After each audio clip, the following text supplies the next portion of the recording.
ఈ రోజు నుండి కొత్త పథకాలకు కాంగ్రెస్ పార్టీ ఇచ్చిన గ్యారెంటీలకు అప్లికేషన్లు పెట్టుకోమని చెప్పి కాంగ్రెస్ పార్టీ చెప్పడం జరిగింది। ఈ సందర్భంగా గ్రామాలలో తిరుగుతా ఉన్నాం కాబట్టి ప్రభుత్వానికి కొన్ని సూచన చేయాలని చెప్పి భావిస్తా ఉన్నాం। అందులో మొదటిది ప్రధానమైనది ఆల్రెడీ పెన్షన్ వస్తున్నటువంటి వారికి మళ్ళా కొత్తగా అప్లికేషన్ పెట్టుకునే అవసరం లేకుండా పెన్షన్ వస్తున్నటువంటి 44 లక్షల మందికి కూడా పెంచి 4000 రూపాయల పెన్షన్ జనవరి 1వ తారీఖు నుండి యథాతథంగా ఇవ్వవలసిందిగా ప్రభుత్వానికి సూచన చేస్తా ఉన్నాం। దాంతోని చాలా పెద్ద ఎత్తున పని భారం కూడా ఉద్యోగస్తులపైన తగ్గుతుంది, ప్రజల పైన లైన్లలో నిలబడి ఇబ్బందులు పడేటటువంటి బాధ కూడా తగ్గుతుంది।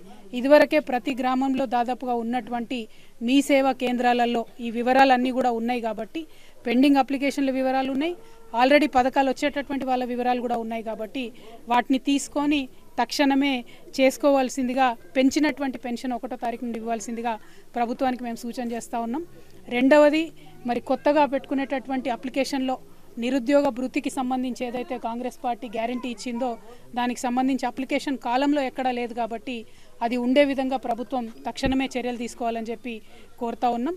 అదేవిధంగా మీ సేవా కేంద్రాలలో ఇదివరకే పెండింగ్ ఉన్నటువంటి రేషన్ కార్డుల అప్లికేషన్లు త్వరితగతిన పూర్తి చేసి ముందుగా రేషన్ కార్డులు అందరికి ఇస్తే అప్పుడు పథకాలు కూడా అందరికి వచ్చేటటువంటి అవకాశం ఉంటుంది కాబట్టి రేషన్ కార్డులను తొందరగా ఇవ్వాల్సిందిగా కోరుతూ మరి ప్రభుత్వం చెప్పినట్టుగా వచ్చే జనవరి 1వ తారీఖు నుండి 200 యూనిట్ల కన్నా తక్కువ కరెంటు వాడేటటువంటి ప్రజలు ఎవరు కూడా నిజామాబాద్ జిల్లా అయినా తెలంగాణ వ్యాప్తంగా ఉన్న ప్రజలైనా కూడా కరెంటు బిల్లు కట్టే అవసరం లేదని చెప్పిండ్రు కాబట్టి జనవరి 1వ తారీఖు నుండి 200 యూనిట్ల కన్నా తక్కువ వినియోగం చేస్తాం అనుకున్నటువంటి ప్రజలు కరెంటు బిల్లు కట్టకండి, లేకపోతే మళ్ళీ మనం అర్జీలు పెట్టుకొని అది లేట్ అవుతుంది కాబట్టి కట్టకుండా ఉండమని కాంగ్రెస్ పార్టీ నాయకులే చెప్తా ఉన్నారు పెద్దలు కాబట్టి కట్టకుండా ఉండండి అని కోరుతూ ప్రజలందరికీ కూడా నూతన సంవత్సర శుభాకాంక్షలు। Thank you. జై తెలంగాణ।